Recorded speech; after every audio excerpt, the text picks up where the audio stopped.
न घडे संचिता वाचुनी करावे ते मनी समाधान।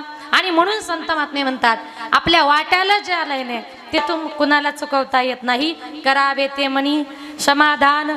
जीवनामध्ये जरा समाधान मानायला शिका।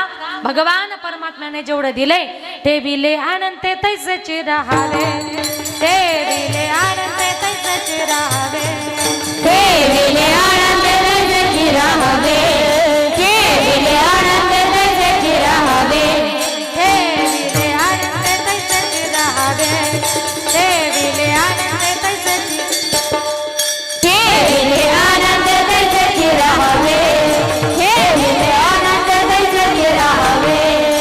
चित्ती असू द्यावे समाधान, समाधान, समाधान, चित्ती असू द्यावे समाधान, समाधान, समाधान, ते बिले आनंद तैसेचे राहावे, ते बिले आनंद तैसेचे, चित्ती असू द्यावे समाधान, समाधान, चित्ती असू द्यावे समाधान, समाधान, ते बिले आनंद तैसेचे राहावे, ते बिले आनंद तैसेचे राहावे, राहावे, राहावे। संत महात्मे म्हणतात भगवान परमात्म्याने आपल्याला जेवढं दिले त्याच्यामध्ये समाधान मानायला शिका। ठेविले अनंते तैसेची राहावे, चित्ती असू द्यावे समाधान। आणि म्हणून जरा चित्ताला मनाला थोडंसं समाधान मानायला शिका।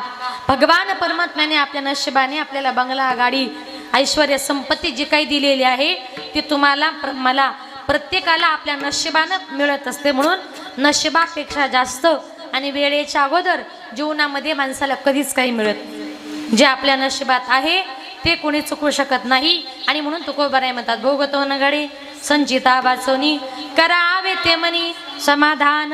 मनाला समाधान मानायला शिका। जीवन जगत असताना कितीही जरी दुःख आपल्या वाट्यात म्हणून मानी मानो नाही खेदू, म्हणून मानी मानो नाही खेदू, म्हणून मानी मानो नाही खेदू, म्हणून मानी मानो नाही खेदू।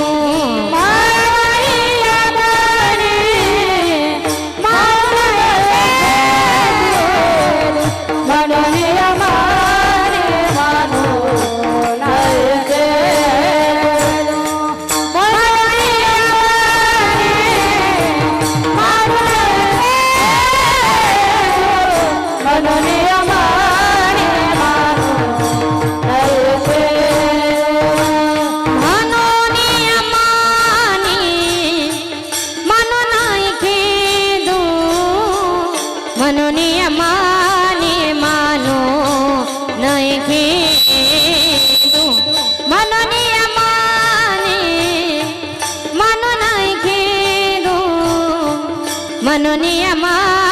मानो नये खेदो,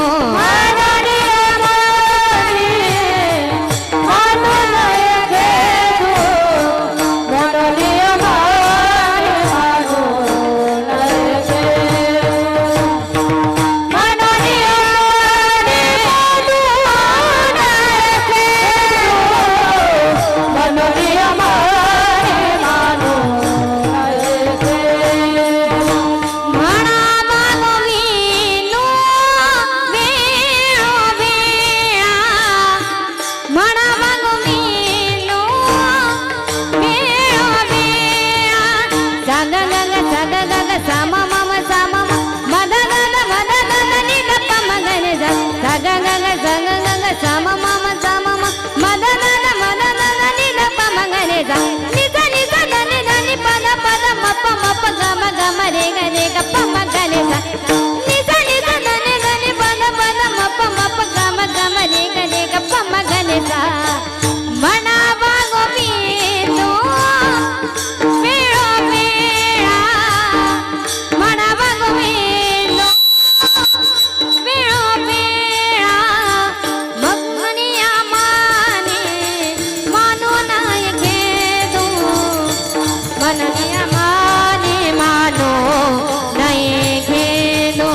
म्हणून या मनी मानू नये खेदू, म्हणावा गोविंदू वेळोवेळा.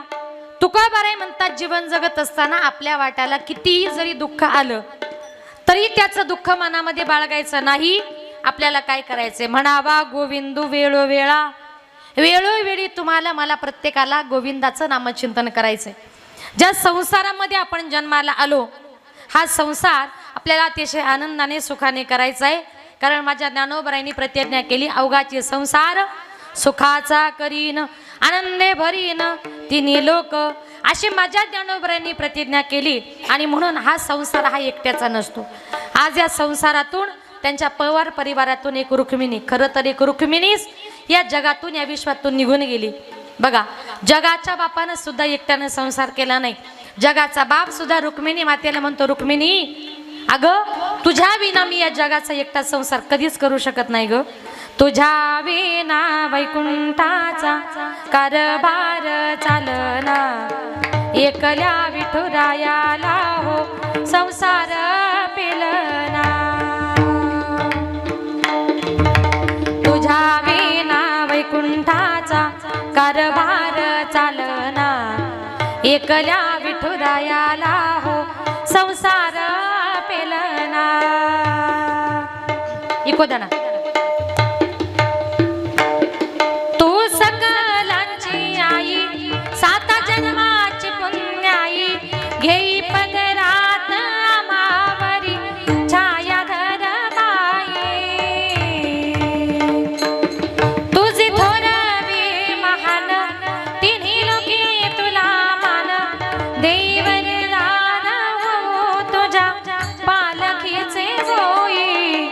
रखुमाई रखुमाई रखुमाई रखुमाई रखुमाई रखुमाई रखुमाई रखुमाई. तुझ्या विना वैकुंठाचा कारभार चालना, एकल्या विठुरायाला हो संसार पेलना. बघा, जगाच्या बापानं सुद्धा एकट्यानं संसार केला नाही. आणि म्हणून काही काही बायका म्हणतात ना, त्याच्या संसारामध्ये सुख नाही, सगळं करते ते मीच करते. हा तुमचा गैरसमज आहे. कारण का, या संसारामध्ये नवरा बायकोचं नातं हे फार महत्वाचं आहे.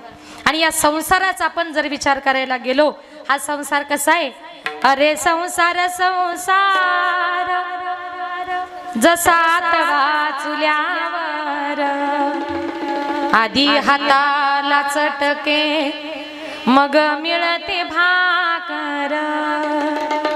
अरे संसार संसार जसं कबशीच घर, बशी बशी आराम शिर कप फिरे गर. राहू द्या ना गर. अरे संसार संसार दोघा जीवाचा विचार, जिथे सुखाला होकार तिथे दुःखाला नकार. हा संसार जर आपण बघितला महिला मंडळ, या संसाराचं गणित असं आहे, ज्या वेळेला एखादी नवीन मुलगी भाकरी शिकायला बसते, तिला पहिला तव्याचा झटका बसल्याशिवाय ती भाकरी शिकू शकत. याचा प्रत्येकानं आपण अनुभव घेतलेला असतो. दुसरं म्हणजे अरे संसार संसार जसं कबशीच घर. आपल्या घरामध्ये मांडणीमध्ये आपण बशीची जागा जर बघितली, बशीची जागा मांडणीमध्ये कशी असते हो, बशी आरामात पाठ टेकून बसलेली असते. पण कपाचा कान मात्र 24 तास टांगलेला. बशी बशी आराम शिर कप फिरे गर गर. म्हणजे थोडक्यात काय, बिचारा कप सकाळी उठला, स्नान संध्या झाली, डबा घेतला का निघाला कामाला. डबा एकदाचा कामाला गेला की ती बशी दिवसभर हातामध्ये रिमोट, जी मराठी, कलर मराठी, स्टार प्रवाह सगळे चॅनल चेंज करते. पण त्याला मात्र आपल्या संसाराकरता, आपल्या प्रपंचाकरता रात्रंदिवस फिरावं लागतं. याला तर खरा संसार म्हणतात. आणि बघा, आता बशी म्हणजे महिला मंडळ आणि कप म्हणजे पुरुष मंडळ. लक्ष द्या बरं. बशी आपल्या हातातून पडली फुटली, आपण ती फेकून देतो. पण महिला मंडळ, कपाचा दांडा जरा, कप जरा आपल्या हातून खाली पडला आणि त्याचा दांडा जरी तुटला, आपण त्याला फेकतो का? खरं सांगा, नाही फेकत का? मसाला ठेवायला, मीठ ठेवायला, ठेचा बिचाऱ्याचा कान तुटतोड तरी त्याला ठेच्याचा चटका कोणाला? बिचाऱ्या कपालास. त्याला मात्र जीवनामध्ये कधी सुटका मिळत नाही. असा हा संसार आहे. आणि मग एक उदाहरण म्हणून सांगते. आता हे बशीचं उदाहरण कसं आहे? दोघं जण नवरा बायको जर बाजारामध्ये किराणा भरायला जर गेले, एवढा मोठा किराणा पिशवी भरून भरला की किराण्याची पिशवी कोणाकडे? जरा बोला ना तुम्ही. किराण्याची पिशवी कोणाकडे? कपाकडे. आणि पैशाची बॅग बशीकडे. आता दोघं जण नवरा बायको तिथून निघाले, बस स्टँडला आले. आपल्या गावाची बस लागल्यानंतर बसमध्ये जागा धरायला कोण? कप. आणि सीटावर बसायला कोण? बशी. बसमधून परत उतरल्यानंतर किराण्याची पिशवी कोणाकडे? कपाकडे. आता बायको मुलांचं करता करता संसारामध्ये पैसा पुरत नाही म्हणून बिचारा कप कर्ज काढतो. आता कर्ज काढल्यानंतर कर्जाच्या पैशावर मजा कोण मारते? बशी. आता कर्ज काढून नंतर ते फिटत नाही, मग कपाला टेन्शन येतं. मग लिंबाच्या झाडाला फाशी घ्यायला कोण? कप. आणि विम्याचे पैसे कोणाला? त्याला मात्र सुटका. असा हा संसार आहे.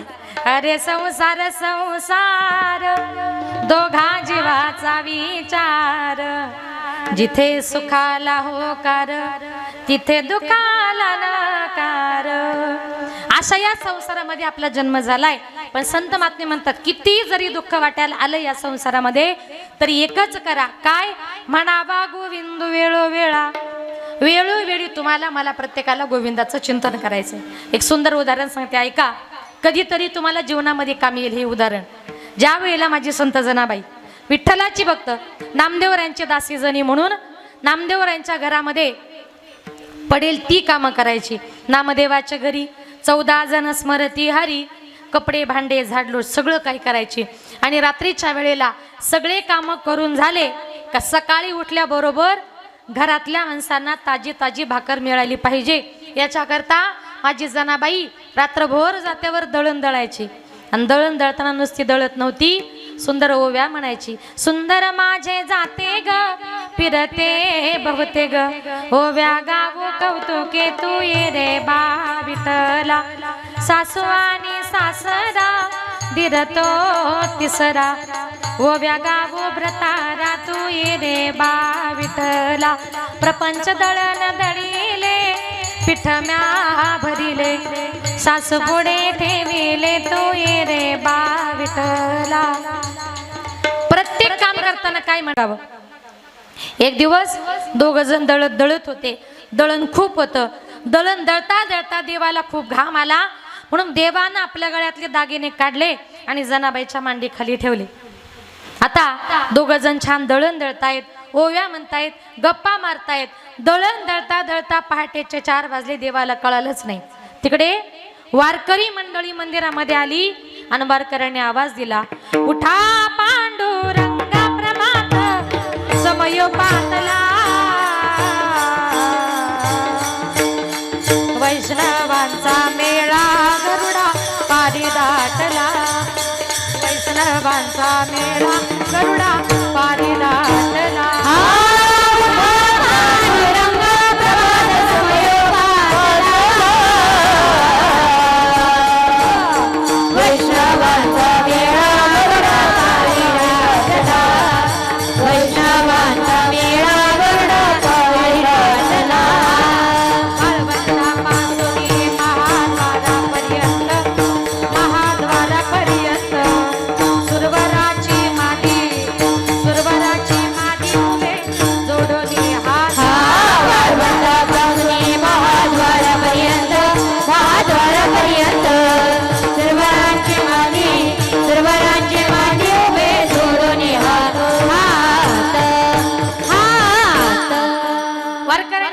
देवा उठा उठा म्हटल्या बरोबर देवाची गडबड झाले की अरे मी तर आहे आता जणीकडे. सगळी वारकरी मंडळी रावळामध्ये आली आणि एकदा का महाद्वाराचं दार उघडले. मी जर मंदिरात नसेल सगळीकडे गडबड होणार. वारकऱ्याने उठा म्हटल्या बरोबर देव घाईघाईने उठले आणि गळ्यामध्ये दागिने घालायचे सोडून जनाबाईची गोधडी गळ्यामध्ये घातली आणि देव पळत सुटले. जनाबाई म्हणते देवा देवा हो तुमचे देव म्हटले जणे काही बोलू नको आता मला फक्त जाऊ दे. देव घाई घाईने रावळ्यामध्ये गेले आणि देवाच्या लक्षात आलं की अरे दागिने एवढे जड झाले कसे काय. खाली वाकून बघितलं गोधडी. आता म्हटले माझंही खरं नाही जणीचंही खरं नाही. मग पुजारी मंडळी दार उघडणार तेवढ्यात देवानं आपल्या गळ्यातली गोधडी काढली बाजूला फेकली आणि पुजारी मंडळीने दार उघडल्या बरोबर एका पुजाऱ्याचं लक्ष गेलं देवाच्या गळ्याकडे. देवाच्या गळ्यामध्ये एकही दागिना नव्हता. चोरी झाली म्हणून सगळीकडे आरडाओरडा झाला. एका पुजाऱ्याचं लक्ष गेलं त्या गोधडीकडे. 100% कुणीतरी चोर मंदिरामध्ये तोंड लपून आला. दागिने सापडले. आपली गोधडी टाकून निघून गेला. ही गोधडी कुणाची? सगळ्या पंढरपुरातून फिरवली. एका बाईने सांगितलं 100% जनीचीच आहे. जनाबाईच्या रूमची झडती घेतली. जनाबाईच्या रूम मध्ये देवाचे सगळे दागिने सापडले. तिथल्या राजाने फरमान सोडलं आत्ताच्या आत्ता हिला सुळावर द्या. जनाबाई करता चंद्रभागेच्या वाळवंटामध्ये एक सूळ रोवण्यात आला. धरून बांधून जनाबाईला त्या सुळाकडे चालवलं होतं. जनाबाईच्या विरोधातल्या बायका तुम्ही कितीही चांगलं वागा गाव तिथे विरोधक आणि रस्ता तिथे गतिरोधक असतातच. आता जनाबाई इतकी चांगली होती तिलाही विरोधक होत्या. त्या विरोधातल्या बायका म्हणायच्या जने लाज वाटत नाही तुला? अगं विठ्ठलाचं चिंतन करते आणि रात्रीच्या वेळेला त्याच विठ्ठलाच्या चोऱ्या करते. जने लाज कुठं सोडली ग? मनातल्या मनात जनाबाई म्हणते विठ्ठला अरे या बायका काय काय बोलतात मला सहन होत नाही. याच्यामध्ये माझी चुकी नाही रे देवा. तू स्वतःहून माझ्या घरी आलास. तुझे दागिने तू ठेवून गेलास आणि माझी गोधडी तू घेऊन गेलास. विठ्ठला याच्यामध्ये माझी चुकी काय आहे रे? थोडा ऐकू द्या. असा कार्य विठ्ठला तू केलास कावा अलंकार विसरोनी गेलास देवा कळनेली तू कांद्यावरी आळ चोरीचा माझ्यावरी ओव्या गाऊन स्वरात दासी जनीच्या घरात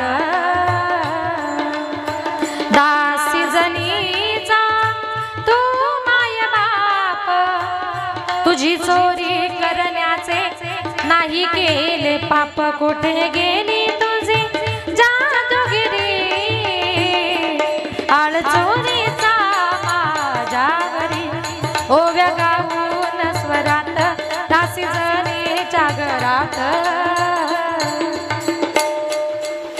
जनाबाई म्हणते विठ्ठला याच्यामध्ये माझी चुकी काय रे?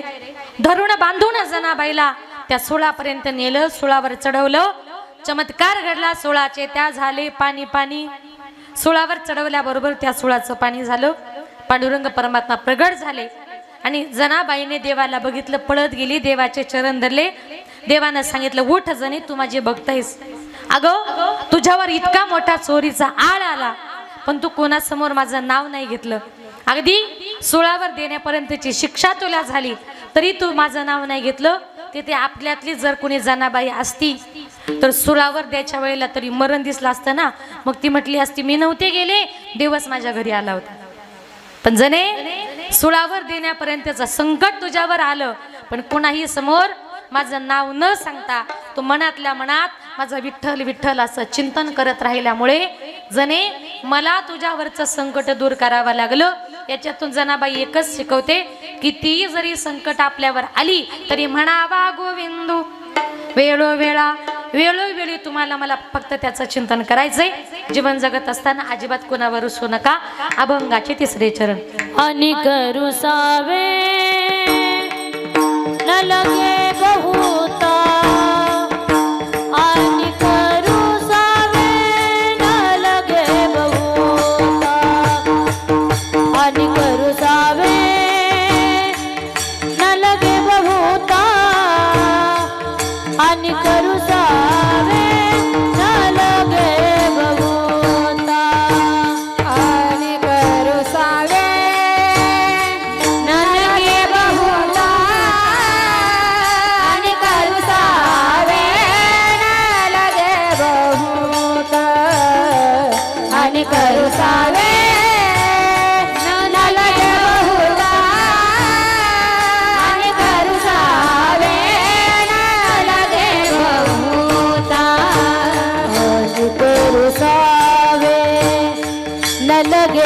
बहुता आणि करू सावे न लगे बहुता आणि करू सावे न लगे बहुता आणि करू सावे न लगे बहुता आणि करू सावे न लगे बहुता आणि करू सावे न लगे बहुता आणि करू सावे न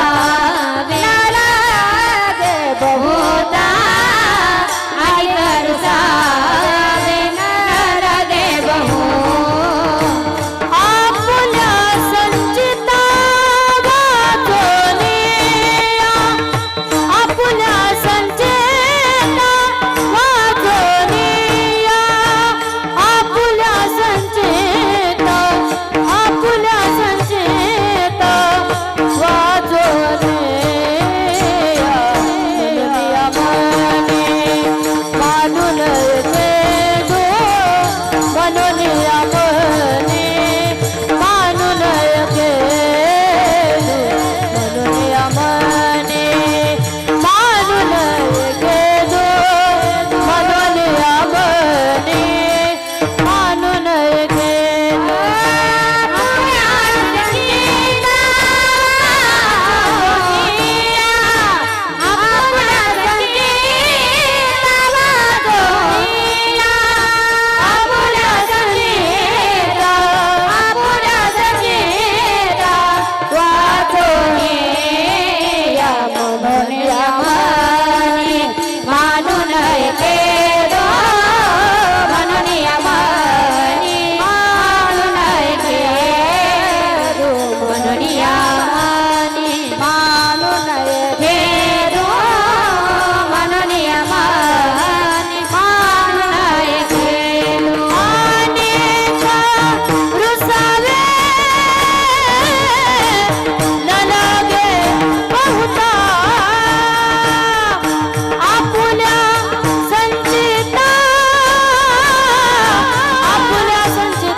आणि कारुसावे न लगे बहुता आपुल्या संचिता वाचोनिया.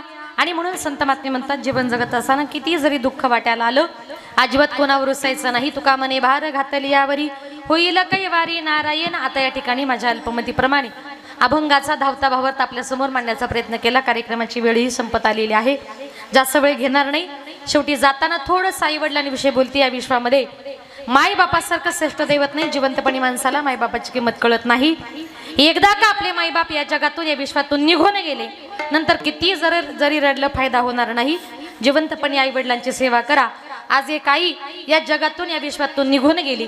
जेव्हा आपले मायबाप या जगातून या विश्वातून निघून जातात ना, आज ती आई गेली ती आपल्या घरी परत कधीच येऊ शकत नाही. याला कारण का, जेव्हा ती गेली तेव्हा ती कुठे गेलेली असते. गेली दुरी दिगंतरा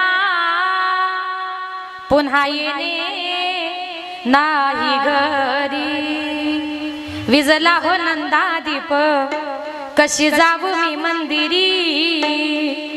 लाडकी माझी आई वाट पहा ती कैवारी. भोडी रखुमाई गेली झाली उदास पंढरी. श्रद्धांजली देता थरथरे माझी काया. राहू दे रे माझी आई मोक्षपदी देवराया. माय बाप गेल्यानंतर आपण देवाला म्हणतो देवा माझ्या आईला माझ्या बापाला मोक्षपदाला नाही, पण जिवंतपणी आपले मायबाप हे सगळ्यात महत्वाचं दैवत आहे. एकदा का आपली आई आपल्याला सोडून गेली ना, सोडून या गेली आई मायले कराना. सोडून या गेली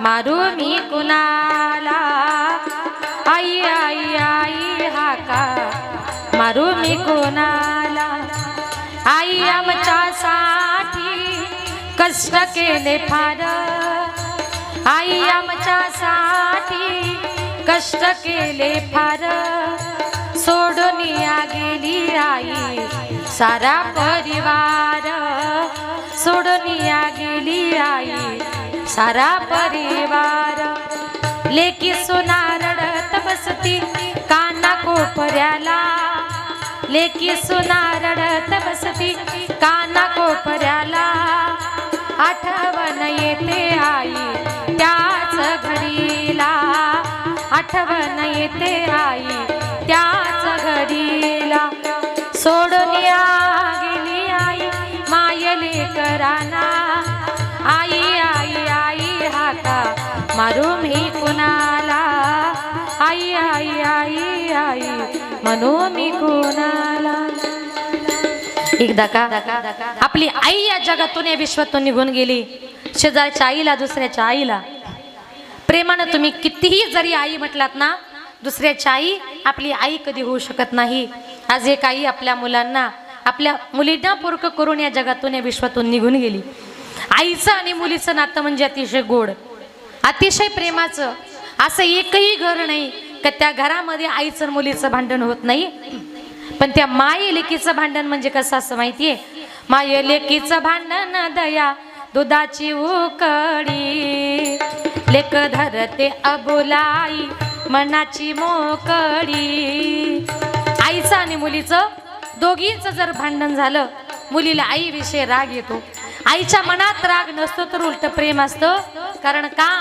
आई जे शिकवते ते काय असतं माहितीये मुलींनो आई शिकविते तुला राग येतो लेकी पराया माणसाशी बोलू नये एकाएकी काय म्हणते आई अगं तुझी मुलीची जात आहे ग परक्या पुरुषाशी पटकन रस्त्यावर बोलू नये आणि बोलली तर लोक नावं ठेवतात ग अशा प्रकारचे संस्कार आई आपल्या मुलीवर करत असते आपल्या मुलींवर संस्कार करता करता एक दिवस अचानक सगळ्या मुली लग्नाच्या होतात आणि एक एक करून सगळ्या मुली लग्न करून परघरी निघून जातात मुली निघून गेल्यानंतर त्या घरामध्ये आईला आपल्या मुलींशिवाय करमत नाही मग ती आई आपल्या मुलींची आठवण म्हणून भिंतीवर असं चिमणी पाखरांचं चित्र काढते आणि शेजारणीला पटकन म्हणते माझ्या घरातल्या सगळ्या चिमण्या उडून गेल्या ग लेक जाते सासरला आई लाग कर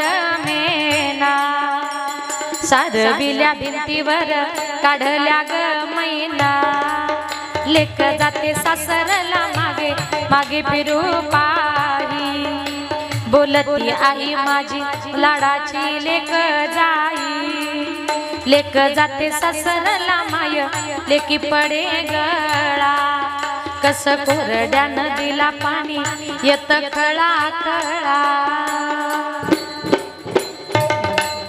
म्हणजे एखादी मुलगी लग्न करून जायला निघाल्यानंतर तिला रड असं सांगावं लागत नाही आई बापाच्या डोळ्यातून आपोआप पाणी येत असतं इतकं निस्वार्थ प्रेम आई आपल्या मुलीवर करत असते मुली लग्न करून जातात मुलं असतात पण ते मुलं कधी कधी आपल्या माईबापाकडे लक्ष देत नाही आईबाप आजारी पडतात एका जागेवर पडतात ती आई शेजारणीला म्हणते अगं आमच्या हातपाय आता म्हातारे झाले आम्हाला उठवत नाही बसवत नाही आमची मुलं आमच्याकडे लक्ष देत नाही मुली माझ्या सगळ्या सासर करणी झाल्यात त्या परत परत येऊ शकत नाही मग तू काय कर आम्ही कधी मरू याची गॅरंटी नाही जरा आमच्या मुलीला निरोप दे आणि तिला जरा मला भेटायला पाठव ती आई रडते आणि काय म्हणते माझ्या जीवाच्या लेकीला आज सांग बा पाठवा माझ्या व्याकुळ जीवाला माझी मालन भेटवा नाव लेकीच ग घेता जात फिरे गरा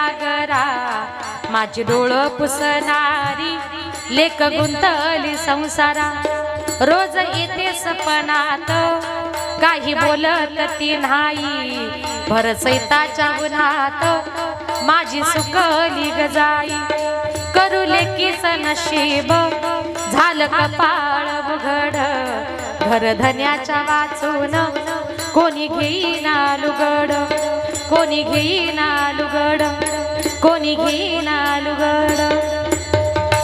अक्षरशः ते माईबाप रडतात. जीवनामध्ये आपले आईबाप हे सगळ्यात महत्वाचं दैवत आहे. आज या परिवारातून त्यांची आई निघून गेलीच, पण त्यांचा बापही त्यांच्या अगोदरच या जगातून या विश्वातून निघून गेला.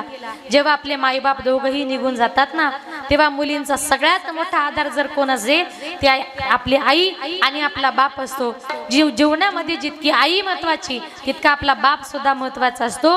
आणि म्हणून मुलींनो, जेव्हा आपला बाप कामावरून घरी दमून येतो तेव्हा आपल्या मुलांना मुलींना बघितलं की तो बाप हलकीशी स्माईल देतो, पण त्याच्या हसण्याच्या पाठीमागे फार मोठं दुःख असतो. पण ज्या वेळेला आपला बाप झोपतो ना, तेव्हा मुलांनो त्या बापाच्या हृदयाजवळ जा आणि जरा त्याच्या हृदयाचे ठोके ऐका. तुमचा बाप किती दमलेला असतो. उरा मंदी माया त्याच्या काळ्या मेघावानी, दाखविना कधी कुणा डोळ्यातल पाणी. जिजू जिजू संसाराचा गाडा हाकला, वटामध्ये हसू जरी कना वाकला. घडी भरी तू थांब जरा, ऐक त्याची रापर, लई अवघड आहे गड्या उमगाया बापर, उमगाया बापर, लई अवघड आहे गड्या उमगाया बापर, उमगाया बापर. मुकी मुकी माया त्याची मुकी घाल मेल, मुकी मुकी माया त्याची मुकी घाल मेल. लेकराच्या पायी उभा जन्म उधळेल, आधाराचा वड जणू वाकल आभाळ. त्याच्या इना पाचोळा जिन रानमाळ, जिन रानमाळ. घडी भरी तू थांब जरा, ऐक त्याची रापर, लई अवघड आहे गड्या उमगाया बापर, उमगाया बापर, लई अवघड आहे गड्या उमगाया बापर.